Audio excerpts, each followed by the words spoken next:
அவர் நீட்டாக்கி கால் நிற்கிறவன் காட்டில் போகிற மாதிரி. இங்கே பாருங்க வாராது எப்படி ஏண்டா.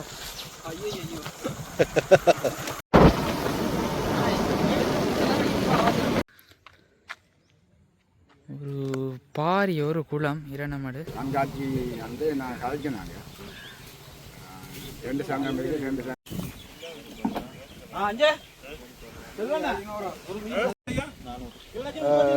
நாலு இடத்துல வரி சங்கம் மாறப்படும். அதில் வந்து 30 ரூபா வரி வந்து உடனடியாகவே அந்தந்த மாதம். உலகம் வணக்கம். இன்றைக்கு வந்து இந்த காலையில் என்ன பார்க்க போகிறோம்னா, கிளிநொச்சி இரணமடு குளத்தை வந்து அடிப்படையாக கொண்ட ஒரு நன்னீர் மீன்பிடி சந்தைப்படுத்தல் ஒன்றை தான் வந்து பார்க்க போகிறோம்.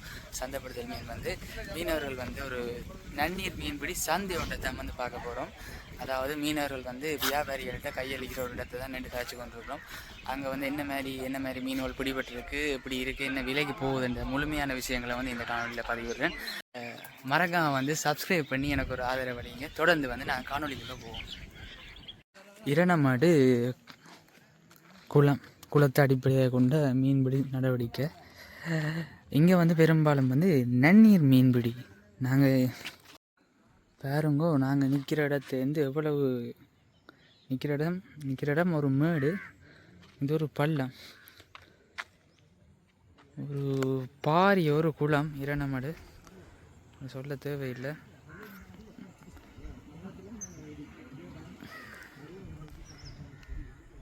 இங்கே வந்து மீன் என்ன பிரச்சனைண்டா வந்து நாங்கள் இன்றைக்கு வந்த நோக்கம் வந்து இங்கே தான் மீன்பிடியல், மீனவள், அதோட வந்து மீன்பிடி முறையல், அதோட மீனவர்களோட கதைப்போம் என்ற ஒரு நோக்கத்தோடு தான் வந்து நாங்கள். ஆனால் இன்றைக்கு வந்து ஒரு போயா தினம், அதால் வந்து இன்றைக்கு இங்கே வந்து மீன் பிடிக்க பெருமளவு போக மாட்டோமா மீனவர்கள்.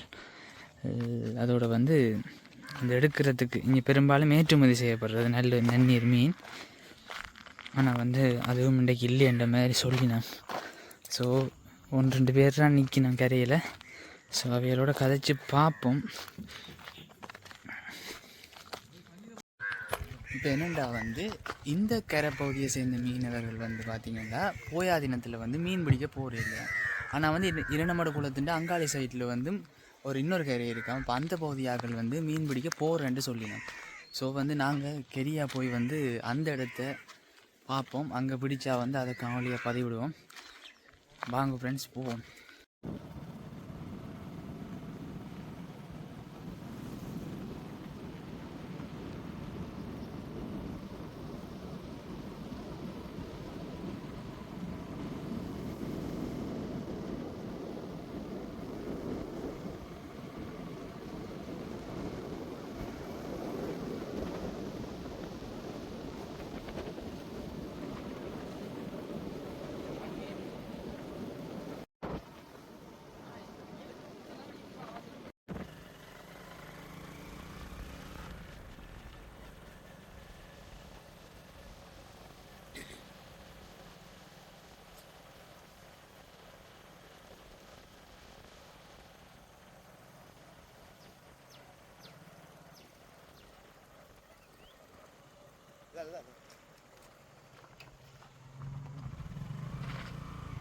இங்கே பாருங்க, ரஞ்சித் போகிறான், பிளேனில் போகிறானா.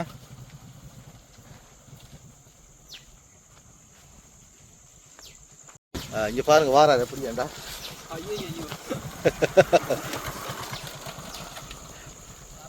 இப்போ வந்து பார்த்தீங்கன்னா வந்து கரைச்சி கிழக்கு அந்த இடத்த வந்து நன்னீர் மீன்பிடி நடக்குதான் வந்து அங்கே தான் வந்திருக்கிறோம். நாங்கள் முதல் போனது வந்து சாந்திபுரம் என்ற இடத்த மீன் பிடிப்பினம் பார்ப்போம்னு போனாங்க. அங்கே வந்து இன்றைக்கு போயாதினம்ன்றதால இல்லைன்றதால வந்து ஒரு 5 கிலோமீட்டர் பயணம் செய்து உடனடியாக வந்து கரைச்சி கிழக்கண்ட இடத்துக்கு வந்திருக்கிறோம்.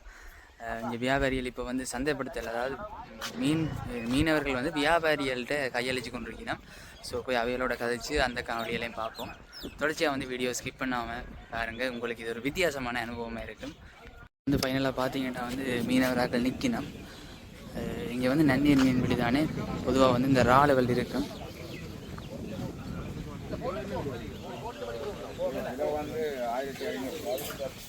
கிலோ வந்து 1500. நானும் 2 கால் 1 கிலோ 2 கால் 1 கிலோ. இப்போ வந்து இந்த நன்னீர் மீன்பிடி தான் வந்து இங்கே இந்த மீன்கள் வந்து வித்தியாசமாக இருக்கும். இப்போ கடல் மீனை விட வித்தியாசமாக இருக்கும். இப்போ வந்து மீன் வலை எடுத்து காட்ட போய் நம்மன்னு சொல்லினா போய் மீன் வலை பார்ப்போம்பாங்க என்ன மாதிரி இருக்குண்டு. அவர் நீட்டாக்கி விடுங்க, கால் நிற்கிறவன் காட்டில் போகிற மாதிரி.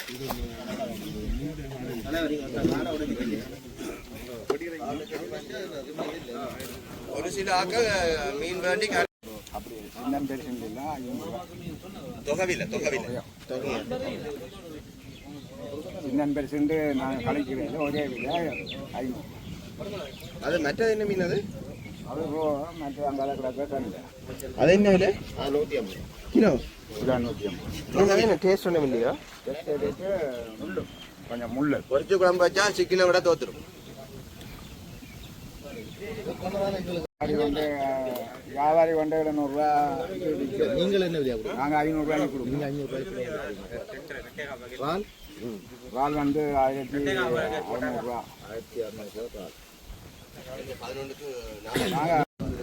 இங்கே வந்து பார்த்தீங்கன்னா இதில் வந்து இந்த மீன் வலை வந்து நறுத்து எடுத்து வந்து வியாபாரிகளுக்கு விற்று கொண்டிருக்கணும்.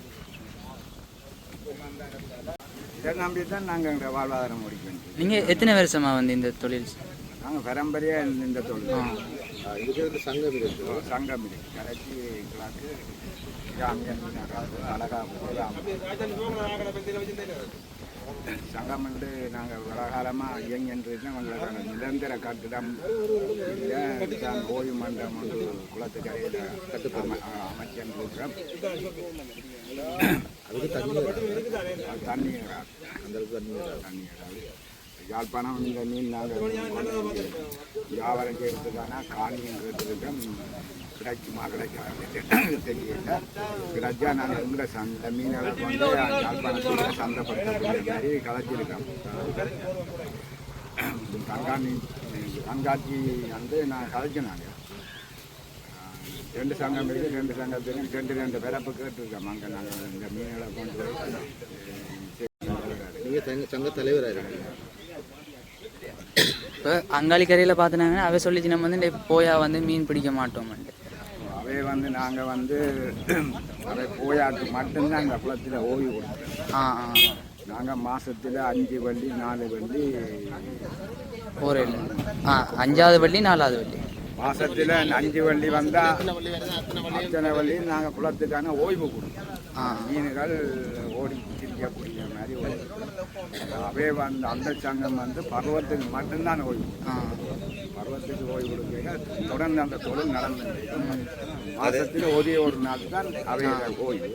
அதை வந்து சாந்திபுரம். நீங்கள் வந்து நாங்கள் வந்து கரைச்சி கிராமிய செயலாளர்.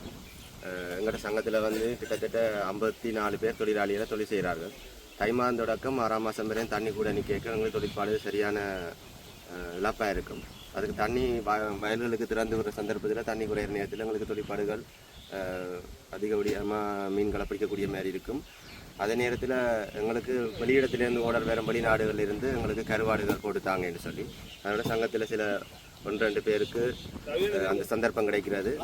ஆஸ்திரேலியாவுக்கும் கனடாவுக்கும் பிரான்ஸுக்கும் தான் கூட நாங்கள் கருவாடுகள் ஏற்றுமதி செய்கிறோம். நாங்கள் அது ஒரு சில ஆக்கெல்லாம் கொள்வனம் செய்கிறோம். எந்த இரண்டு மடுவோடு இந்த மீன்களோட சாப்பிட்டு அதன் நன்மையை அறிஞ்சு கொண்டாக்கள், அந்த சத்துகள் அது எப்படியான போஷணைன்றதை அறிஞ்சு கொண்டாக்கள் மட்டும்தான் இன்று வரைக்கும் எங்களோட தொடர்பில் இருக்கிறார்கள். மற்றது எங்களோட சங்கம் கரைச்சிக்குள கிராமிய மீனமைப்பு தான் தர்மபுரம், மாயவனூர், மாவடி, அழகாபுரி என்ற பல்வேறுபட்ட தர்மபுரம் பல்வேறுபட்ட கிராமங்களை ஒன்றிணைச்சு தொழிலாளிகளை தொழில் செய்கிறதுக்கு ஈடுபட்டு கொண்டிருக்கிறோம் இன்று வரைக்கும். மற்றது எங்களோட தொகையில் வந்து ஒவ்வொரு சீசனுக்கு ஏற்ற மாதிரி மாறுபடும். மற்றது நாங்கள் உள்ளூருக்கே நாங்கள் விற்பனை செய்கிறபடியாக எங்களோட மீன்கள் வந்து தரமான விலைக்கு விற்கக்கூடிய மாதிரி இருக்கிறது. அதே நேரத்தில் நாங்கள் வந்து இந்த இரண்டு குளத்தில் வந்து வெள்ளிக்கிழமையில் மட்டும் இந்து சைவ முறைப்படி வெள்ளிக்கிழமையில் மட்டும் தொழில் செய்கிறேன். இல்லை வெளியிடங்களுக்கு கொள்வனவு செய்கிறேன்னு சொல்லிக்க அவை வந்து போயா நாட்களில் சில வேலை கொள்வனவு செய்ய வர மாட்டேங்குது. அதனால் நாங்கள் வெள்ளிக்கிழமையில் தவிர்த்து மற்ற நாட்களில் தொழில் செய்கிறோம். இந்த வருஷம் வந்து மழை வந்து கொஞ்சம் பிரச்சனையாக இருக்குது. மழை இல்லைன்னு சொல்லுங்கள். என்னென்னு சொன்னால் ஒரு வருஷமும் இல்லாதபடி எங்களுக்கு இப்போ இந்த வருஷம் மட்டும்தான் 4ஆம் மாதம் வரையும் கலிங்கையில் வான் பாய்ஞ்சது. அதனால 4ஆம் மாதம் வரையும் எங்களுக்கு தண்ணி வந்து குறையவே இல்லை. 4ஆம் மாதத்துக்கு பிறகுதான் எங்களுக்கு தண்ணியும் திறந்து விட சந்தர்ப்பம் கிடைக்கல. ஏன்னு சொன்னால் ஒவ்வொரு வருஷமும் 11ஆம் மாதத்தோடய கலிங்க பாஞ்சு முடிஞ்சிடும். ஆனால் இந்த வருஷம் மட்டும்தான் தை மாசி பங்குனி சித்திரை வரையும் வான் பாஞ்சது. அதனால் எங்களுக்கு தை மாதத்திலிருந்து பார்க்கக்குள்ள எங்களுக்கு 4ஆம் மாதம்ன்றேக்க கிட்டத்தட்ட ஒரு 6 அடி தண்ணியாவது குறைஞ்சிருக்கும். ஆனால் தண்ணி குறையாத சீசன் தான் இப்போ தான் எங்களுக்கு தண்ணி குறைஞ்சிருக்கு. அதனால் தொழில்பாடு வந்து பின்னுக்கு தான் நடக்குது. தை மாதம் தொடக்கம் 10ஆம் மாதம் வரை காலப்பகுதியில் எங்களுக்கு தொழில்பாடு சரியான ஒரு ஆளுக்கு சம்பள காசு கூட எடுக்கிறதுக்கு கஷ்டமாக இருக்குது. இப்போ பரவாயில்லை ஒவ்வொரு நாள் இதே மாதிரியில் இருந்த காலநிலை என்ற பிரச்சனைக்காண்டி காரணம் பார்த்தீங்கன்னா ஒரு ஆளுக்கு 4 கிலோ 5 கிலோ 3 கிலோ தொகையில படி பார்க்க சங்க மீன் குஞ்சு வரி சங்க வரி ரெண்டு நாங்கள் பார்க்க ஒரு ஆளுக்கு கடைசி சாப்பாடு காசு இல்லாத தான் எல்லாரும் போயிடும் சங்கத்துக்கு. அப்படியான சூழல் உருவாகி. நன்றி. நாங்கள் வந்த பாதையை பார்த்தீங்கன்னா வந்து இந்த கரைப்பகுதிகளால் தான் வந்து இப்படியே வந்து நாங்கள் உண்மையின்படி இந்த நவம்பர் மாதம் வந்து மழை பெஞ்சிருந்துச்சுண்டாக வந்து இந்த இடம் எல்லாமே நான் நிற்கிற இடத்துல இருந்து அந்த தாவரங்கள் தெரிகிற இடம் எல்லாமே வந்து முழுமையாக வந்து தண்ணியாக தானே இருக்குமா. மீனை வந்து பிடிச்சிட்டு வந்து இங்கே வந்து வியாபாரிகள்கிட்ட கையளிச்சு கொண்டிருக்கணும். அதாவது தராசில் வந்து எவ்வளோ கிலோன்னு பார்த்து அதுக்கேற்ற மாதிரி வந்து அவைக்கான தொகை வந்து போகுது. அதோட வந்து இங்கே வந்து மீன்பிடி சங்கத்துக்குன்ற ஒரு வரியும் அதோட வந்து மீன் குஞ்சு வரியுண்டு இன்னொரு வரியும் வந்து இங்கே அறவடினம். அது ரெண்டும் போக மிச்ச காசு வந்து வியாபாரிகளுக்கு சொந்தமாக இருக்கும்.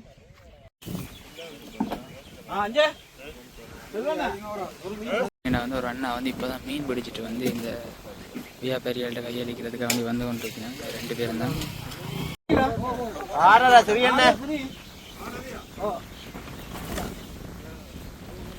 இதில் என்னென்னா வந்து இந்த பிடிச்சி கொண்டு வந்த மீனுகளை வந்து கிலோகளை அளந்து வியாபாரிகள்கிட்ட கையளிக்கணும். கிலோக்கு ஏற்ற மாதிரி தான் விலை இங்கே தீர்மானிக்கணுமா.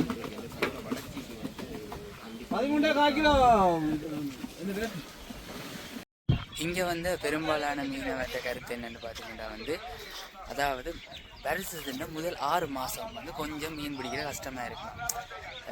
அதாவது ஒரு ஏப்ரல் வரையான காலப்பகுதி 4ஆம் மாதம் வரையான காலப்பகுதி வந்து மீன்பிடி கொஞ்சம் கஷ்டமாக இருக்கும். அதுக்கு பிறகு வந்து கொஞ்சம் குளத்தில் தண்ணி குறைஞ்ச பிறகு வந்து தங்களுக்கு ஓகேயாக இருக்கும்ன்ற மாதிரி சொல்லினா.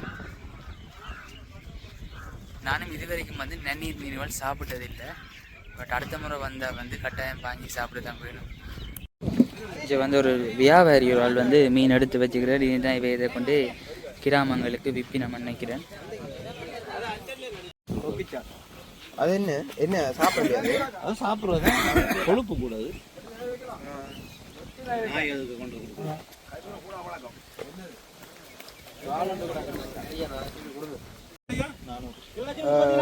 நாலு எடுத்துருக்காங்க.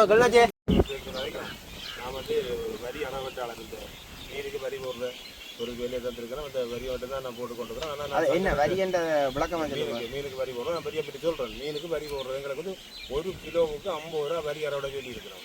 அந்த அறவிட்ட நாங்கள் செய்கிறது மொத்தமாக வர மீன் அப்படியே நாங்கள் நிறுத்து போட்டு மீனுக்கு கிலோவுக்கு 50 ரூபா வரி சங்கம் அறவிடும். அதில் வந்து 30 ரூபா வரி வந்து உடனடியாகவே அந்தந்த மாதம் தொழிலாளின்ற கணக்கில் அவைக்கு அக்கௌண்ட்டில் போடப்படும். வங்கியில் மக்கள் வங்கியில் கொண்டே காசு போடுவோம். மிச்சம் 20 ரூபா காசையும் எடுத்து சங்கத்திட்ட ஏனைய செலவுகளுக்கு நாங்கள் அந்த 20 ரூபா எடுத்து மீன் குஞ்சு போடுற செலவு, ஒரு தொழிலாளிக்கு பாதிப்பு வந்தால் அவருக்குரிய செலவு, ஒரு தொழிலாளிக்கு வீட்டில் ஒரு பாதிக்கப்பட்ட ஒரு மரண வீடுகள் வந்தால் அதுக்கு ஒரு கொடுப்பனவு, மற்ற ஏனைய எங்களை இந்த புத்தகங்கள் கோப்பியல் போக்குவரத்து ஏனைய செலவுகள் எல்லாமே நாங்கள் அந்த 20 ரூபாய்க்கான இப்போ உள்ளே கொண்டிருக்கிறோம். இப்போ கூடுதலான வரியை நாங்கள் சங்கத்தில் இருந்து இன்னொரு 50 ரூபா காசையோ 60 ரூபா காசையோ தொழிலாளி நாங்கள் அறவுடையெல்லாம் இருக்கிற காரணம் எடுத்துன்னா மீன் பிடிக்கிற மீனின் அளவு வந்து குறைவு. இப்போ கோஸ்ட் ஆஃப் லிவிங் வாழ்க்கை செலவு கூட இருக்கிறபடியா நாங்கள் ஒரு 5 கிலோ மீனை பிடிச்சி மிச்சம் 450 ரூபா கொடுத்து 50 ரூபா வரி போட்டு மிச்சம் 400 ரூபா மிச்சத்தை கொண்டு போனால் இன்றைக்கு இருக்கிற வாழ்க்கை செலவுக்கு ஒரு 3 பேர் 4 பேர் குடும்பத்தில் வந்து 2000 ரூபா காசை கொண்டு போய் வாழையிடாது. ஒரு பிரச்சனை இருக்குது. அப்போ அவைகிட்ட நாங்கள் கூடுதலாக வரி மரவுடையலாக இருக்கிறோம். அப்போ இந்த வரிகளை ஈடு செய்கிறதுக்கு பொது நிறுவனங்கள் எல்லாம் நாங்கள் ஒரு வாழ்வாரங்களை கேட்டு கூட இதை ஈடு செய்யக்கூடிய மாதிரி இப்போ பல நிறுவனங்கள் வந்து கதைச்சிட்டு போயிருக்கு. ஆனால் எங்களுக்கு போதிய உதவிகளை தரக்கூடிய மாதிரி இல்லை. கிட்டத்தட்ட நாங்கள் ஒரு 65 தொழிலாளியும் இப்போ தற்போதைக்கு தொழில் செய்கிறோம். நாங்கள் 99 பேர் இருக்கிறோம் முழு தொழிலாளியும் சேர்த்து அவையெல்லாம் ஓய்வில் போய் ஏறாமல் அப்படி இப்படின்னு சொல்லி சில பேர் வந்து தொழில் காணாண்டு தொழிலை விட்டுட்டு போன ஆக்களும் இருக்கிறாங்க. வருமானம் காணாண்டு மிச்சம் இப்போ 65 பேர் நிரந்தரமாக தொழில் செய்கிறாங்க. அந்த 65 பேர்த்த வாழ்வாதாரத்தை நாங்கள் உயர்த்தக்கூடிய மாதிரி சங்கத்தில் எங்களுக்கு நிதி இல்லை. அந்த 20 ரூபா காசு எடுத்து கூட நாங்கள் ஒரு பாரிய நிதி நாங்கள் சேர்த்து சங்கத்தை ஒரு பலப்படுத்தக்கூடிய மாதிரி எங்களுக்கு இல்லாதால வாழ்வாதாரம் முழுக்க வந்து பாதிக்கப்பட்டு போய்கொண்டு தான் அந்த என்வாரன்மெண்ட் நோமலாக ஒரு சாதாரண ஒரு குடும்பத்தில் நோமலாக வாழ்றதா இருந்தாலும் ஒரு நாளைக்கு சுற்றுக்கமாக ஒரு கறியும் ஒரு சோறும் சாப்பிட்றதா இருந்தாலும் 3000 முதல் 2000 ரூபா போகணும். அப்புறம் நான் 4 கிலோ மீனை பிடிச்சிட்டு அவன் 1200 ரூபா காசை கொண்டு போனால் அவன் 400 ரூபா கடன் பட வேண்டிய ஒரு தேவை தான் அவனுக்கு இருக்குது. அது எங்களால் சங்கம் வீடு செய்யலாது, வேறு தனிநபரம் வந்து வீடு செய்யலை, பொது நிறுவனம் வீடு செய்யலை, எடுக்கிறதுக்கு தொடர்ச்சியாக வீடு செய்ய இயலாது தானே. மாரியில் வந்து தண்ணி கூடின உடனே காட்டுக்கு தண்ணி வந்துடும். 35 அடி தண்ணி தேங்கிற உடனே காட்டுக்கு தண்ணி வந்த உடனே மீன் எல்லாம் காடுகளுக்கு போன உடனே எங்களுக்கு அந்த தொழிற்பாடு வந்து 6 மாதம் குறைவு. மிச்சம் 6 மாதம் தண்ணி திரும்போட்டு குறைந்து விடைகளில் தான் கொஞ்சம் குறைஞ்சி கொண்டு போய்க்குங்கிற தொழில் ஒரு நாளாந்த ஜீவியத்தை போகக்கூடிய மாதிரி ஒரு வாழ்வாதாரம் போகுது. ஆனால் இது நாங்கள் நிரந்தரமாக அந்த தொழிலை நம்பி இருக்கிறவங்க வந்து முன்னேற்ற பாதைன்றது இல்லை. என்னென்னு சொன்னால் அதுக்கேற்ற வருமானத்தை ஈட்டேலாமல் இருக்கிறோம். அதே போல் இந்த சந்தைப்படுத்தலில் வந்து எங்களுக்கு வந்து இந்த மீனை வந்து 700 ரூபா 800 ரூபாயோ 900 ரூபாய்க்கோ பொலியால் யாராவது கொள்ளனை செய்து கொஞ்சம் எங்களுக்கு வருமானத்தை ஈட்டக்கூடிய மாதிரி இருந்தால் எங்களுக்கு கொஞ்சம் வருமானம் வரும். இது நடைமுறையிலேயே தொடர்ந்து நாங்கள் இந்த மீனை வந்து இந்த வரைக்கும் நாங்கள் 500 ரூபாய்க்கு மேலே விற்கிறது இல்லை. வியாபாரி மாதிரி ஓடிக்கொண்டே என்னென்ன விலைக்கு விற்கிறாங்களோன்றது அது எங்களுக்கு தெரியாது. அவன் நடைமுறை பிரச்சனை. நாங்கள் அதுக்கு நாங்கள் கொடுக்க வர மாட்டோம். நாங்கள் இன்றைக்கும் கரையில் கொடுக்குற ஆக கூடின விலை 500 ரூபா தான். இந்த 500 ரூபாயில் வரிகாசு 50 ரூபா கழிச்சு விட்டால் 450 ரூபா. விரத காலங்களில் கூட நிர்வாகமுறை முடிவெடுத்து பேருந்து முறை 50 60 ரூபாய் குறைச்சி விட்டுருவாங்க.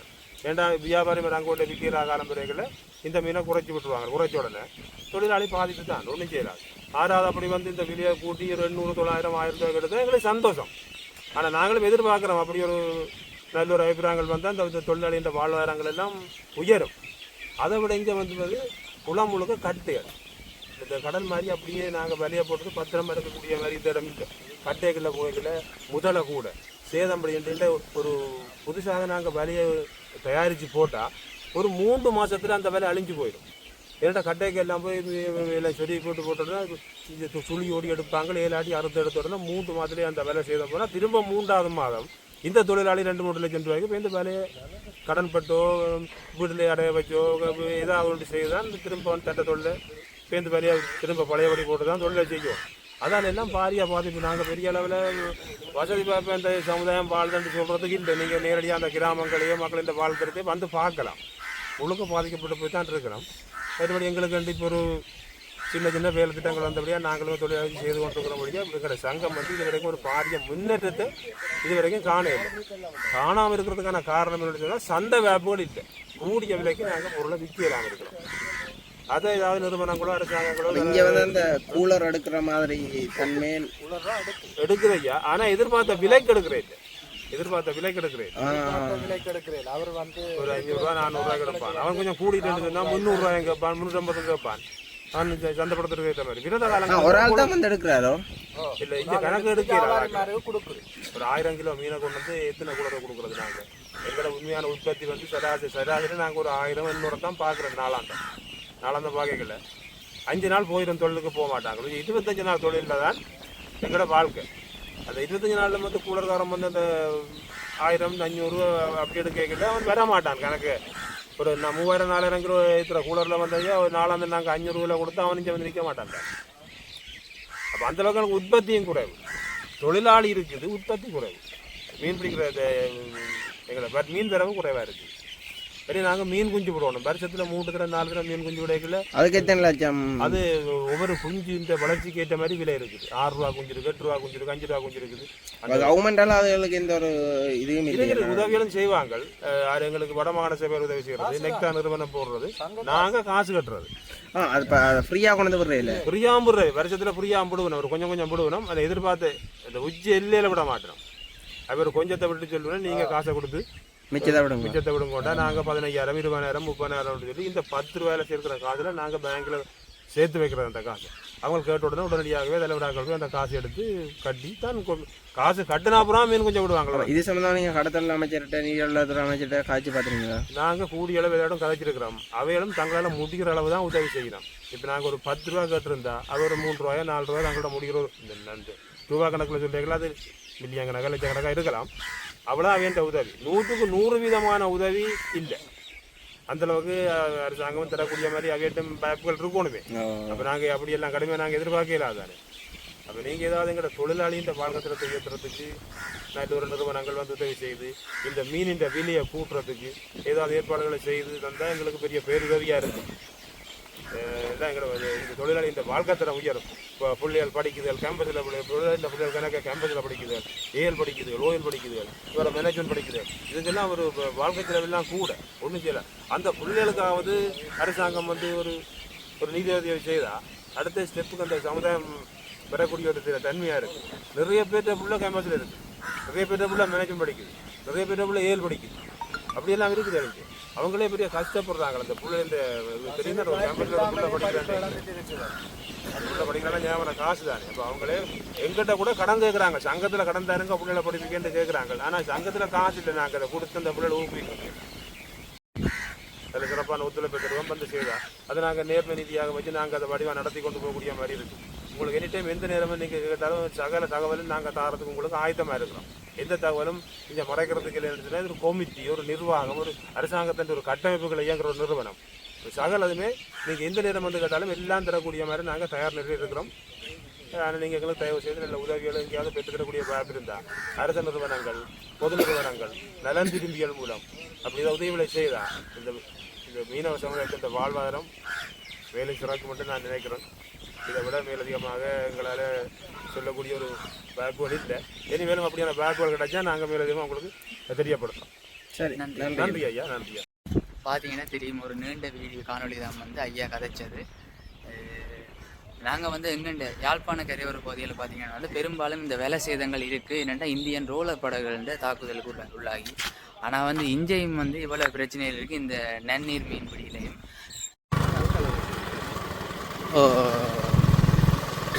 முதல் வந்து இப்போ அந்த பாதை பார்த்தீங்கன்னா அதுக்கு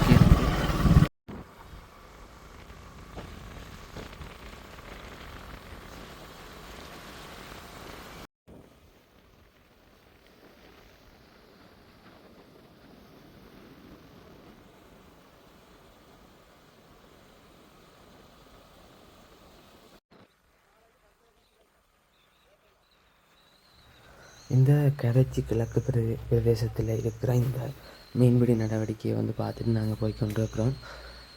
இந்த வயல் நிலங்களுமே வந்து இந்த 2 மட குளத்தால் வந்து போஷிக்கப்படுறது. தொடர்ச்சியாக வந்து காணொலியை முழுமையாக பார்த்துருப்பீங்கன்னு நம்புகிறேன். மறக்காம வந்து சப்ஸ்கிரைப் பண்ணி எனக்கு ஒரு ஆதரவை தாங்க. அது அடுத்தடுத்த காணொலியில் பதிவிடுவதற்கு ஒரு உற்சாகமாக இருக்கும். தொடர்ச்சியாக வந்து அடுத்த காணொலியில் சந்திப்போம். நன்றி, வணக்கம்.